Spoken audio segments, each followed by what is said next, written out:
Творчество Сергея Владимировича Михалкова. Михалков – один из наиболее известных детских поэтов. Интерес к сочинительству проявился у него в юности. Уже в 15 лет Сергей Владимирович опубликовал первые стихотворения. В 22 года написал поэму «Дядя Степа», а в 30-летний юбилей стал автором советского гимна. Его произведения печатали в журналах «Огонек», «Пионер», «Прожектор».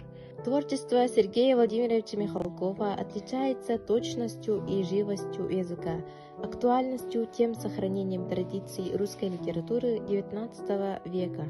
Стихотворения, сказки и басни Михалкова имеют важное воспитательное значение. Произведение для детей формирует представление о доброте, сострадании, ответственности. Владимир Владимирович считал, что главным принципом детской литературы должно быть уважительное отношение к ребенку. Дети – это будущие взрослые, и то, что они получат в юности, они пронесут через свою жизнь, передадут другим поколениям. Сергей Владимирович Михалков даже в зрелые годы оставался немного ребенком. Его наивность и непосредственный взгляд на жизнь помогали создать особенные произведения. В стихах, адресованных детям, поэт рассказывает о новом мире, дружбе, важных событиях истории и забавных приключениях.